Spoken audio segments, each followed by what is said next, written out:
Welcome to the Unstoppable Real Estate Agents Podcast. I'm your host and real estate productivity expert, Kim Hughes.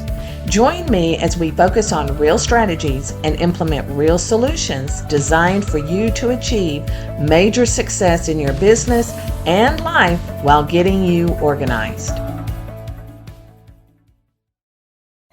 Hi, everybody. It's Kim Hughes, and today we are going to be talking about preparing yourself for the new listing. So this is for any agent that is needing to improve on their listing presentation. You know, what steps do you take before you get to the appointment? What do you do while you're at the appointment? And then what is your follow-up after the appointment? So that's what we're going to talk about today. So first thing we're going to talk about is making sure that you have a stellar listing presentation. It doesn't have to be a big one. You know, back in the day, we would put 50, 60 pages in that presentation. In today's world, we just don't need to do that. I think you need to put the relevant information, of course, it's your cover, your bio, your testimonials. I'm kind of one that, you know what, if you had a really good year, last 4 or 5 years, put your yearly stats. If you haven't had a really great year, don't put them. It's not really necessary, and I don't know that your sellers will really pay that much attention to it, but I have seen people do it, and if it's something you want to do, absolutely. This is your listing presentation, and you can do it any way you want. So one of the things that you need to make sure of is that the presentation itself is, very high end. You've heard me talk about, I don't care if you're marketing $100,000 homeowners, make them feel like they are $1 million homeowners, because that will give you referrals. They will come back and buy and sell with you again. It's all about how you treat your client. Okay. So, you've got a great listing presentation. Make sure that you put, like maybe a graph of the market stats. How do you work? Do you want to put your checklist in there? How do you market that listing? What do you see that's working in your market that you could put in your listing presentation to discuss with the new seller that you're sitting in front of? So before, though, you make that, that listing presentation, we need to do that first. And I know that it sounds kind of like I'm going backwards, which I am, but there is a reason. So you always want to have your listing presentation updated. You never know, at the last minute you could get a call and you've got to be over there in an hour. Then again, it could be, let's schedule it for next week. So you want to make sure that you have all your ducks in a row. So the first thing you're going to do is look at, your pre-listing package. What does that look like? I've had a lot of agents ask me, what do you put in a pre-listing package? Well, I do have a podcast on that, so we will put the link to that below. But in short, it is a pre-listing package is what you can send to your, potential seller, things that they need to do to prepare for you coming to that appointment. So this way, it saves a lot of time when you're physically there. Let's say that your homeowner lives in another state or in another country. You can PDF it and send it to them by email, and then have a conversation on it. Maybe do a Zoom and talk about it and go from there. I always say, I don't care where the client lives, email them the pre-listing package. That pre-listing package is going to detail, why do you need, the high and the low electric bills? Why do you need, all this information about the home? So, this way they can gather that and hand it to you when they come in.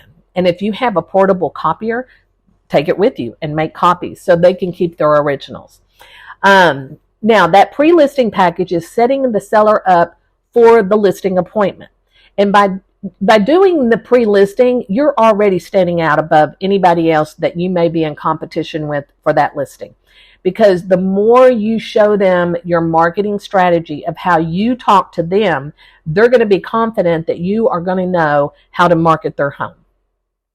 And then do your due diligence on the property. Go into the MLS, look at, when was it built, how many times it has been sold, etc.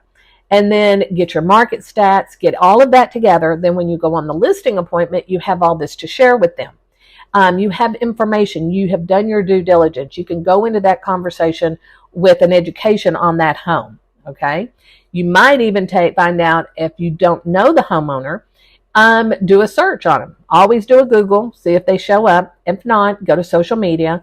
I always say that Facebook, LinkedIn, Pinterest, not Pinterest, Instagram, are the 3 top ways that you can find that person.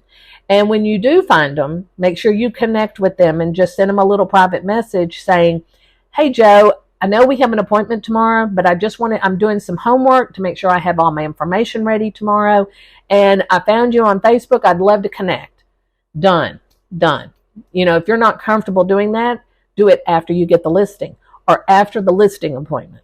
Okay. But you definitely want to make sure that you are connected to that person on social media. And you can even look and see where they hang out the most. And maybe that's the only place you follow them. Maybe they're real big on LinkedIn. Well, and they don't post a whole lot on Facebook. Then just follow them on LinkedIn. So, you can make this about how you want to do it. All right. Because I know social media marketing can be extremely overwhelming to agents. So, you've got to make that strategy though when you're putting together your listing checklist. And then once you have the listing, then you want to go over the marketing with them. Once you've marketed the property, you want to send them a seller report showing them everywhere that you have posted that property. And when I say everywhere, I mean by the platforms that you can control. So, they're going to go look on Zillow. They're going to go look on realtor.com. They're going to go look on your social media to see if you have promoted them. So make sure that if you go in and you see the listing on Zillow and you are not a paid member of Zillow, you still have an account. If you've never set it up, then take the time to set it up. It doesn't take 5 minutes. And build your profile in front of your buyers and sellers through Zillow, but you don't have to buy it. You may be limited on what you can do with Zillow, but they're going to want to see their property there. And that's going to be funneled into Zillow from the MLS, as well as realtor.com, List Hub, and the list goes on. So make sure that any place, the high-end traffic, and what I mean by that is the numbers, realtor.com, Zillow, I think it's Redefine, List Hub, your brokerage, they're going to have it on there. Your website, your local brokerage, So when I say brokerage, I mean like if you're with, let's say, a franchise, then that listing should show up on the franchise website. It should show up on the broker's website. And then if you have a website, it will show up there. And then do a Google on it. After about 2 or 3 days that you have listed that property, go do a Google on it. And Google 123 Sioux Street, Mineola, Texas, 75773. See where it comes up. Take a look at it. Make sure that all the information transferred over. And then you're covered. And then you don't have an unhappy seller coming to you saying, hey, I found my listing on this website and it's wrong. And, we don't want that because they're going to go to Google too and put in their address. So you want to make sure that when you've marketed that, you do that Google search and you be ready for those questions should they come. Okay. Now, once you've done that listing, now you have sold the property, you're going into transaction management. Make sure that you have a solid transaction coordinator. I know a lot of brokerages offer an on-site, well, they may not even be on-site, but they offer like for everybody in the brokerage, a transaction coordinator. So you have one person managing 10, let's say 10 agents' transactions. That's a lot. That's a lot for one person to do if they do it efficiently and they do it the right way. So, if that doesn't work for you, then you need to find you a transaction coordinator that can work with you and not share your information with the other agents in the office as well. Of course, we offer transaction management. So if that's something you're interested in, you can get all the information on my website. I'll put a link below. I even give you a checklist on your transaction management. So make sure you get that free download. Once the property closes, this is where you really want to make sure you have a strategy. So the day of closing, you want to make sure that they get an email asking them to give you a review or a testimonial, and then you'll link all of the places that you would like for them to leave it. Okay? You cannot probably do it on your website, but what you can do is take that review, say they posted it on your Facebook page, take that review and go put it on your website. Okay? So that's after the closing. And then you want to put them on your past client campaign, and that should go out, at least 2 or 3 years. So what does that look like? Of course you want to call them every quarter. Of course you want to, send them a Christmas card.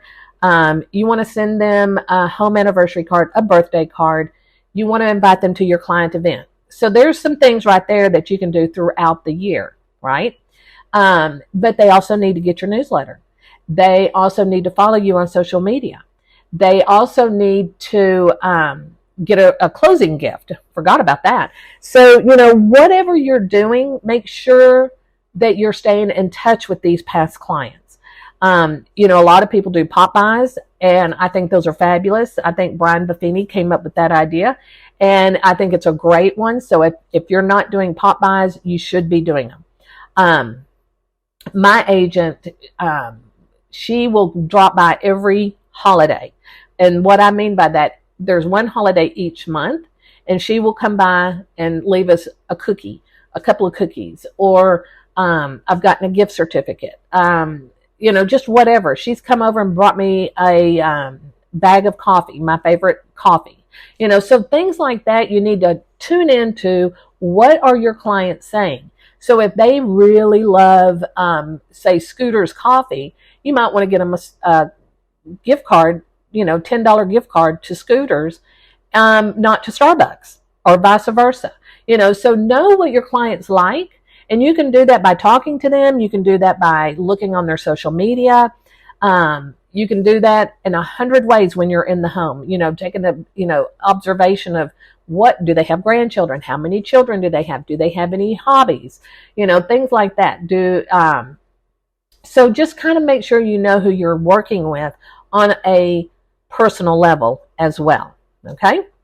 So once you've done the past client, you have pretty much taken that client from the very beginning, being a pre-listing. Then you listed the property. Then you sold the property. Now you are building that relationship with them in your past client campaign.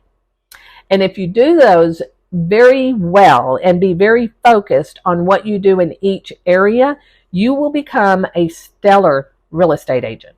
Because the key to all of this is being consistent, having a strategy to run your business effectively, and then having the team that can back you up with everything that you need. So I hope this podcast was informational, and I hope that you can walk away with some ideas. If you don't have a listing presentation, we can always help you create one, or you can just go over to Canva and create you one there. Don't make it complicated. It's not that hard to do. But if you really don't know, where to begin or what to put in it, then we probably should have a conversation. So you can shoot me an email, drop in the comments. I'm happy to talk to you.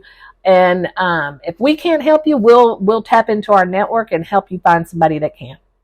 So you go out and have a great day, and I hope that you will take this information and really put forth the effort to create these packages and create your outline or your roadmap on how this should work. So see you next week. Bye.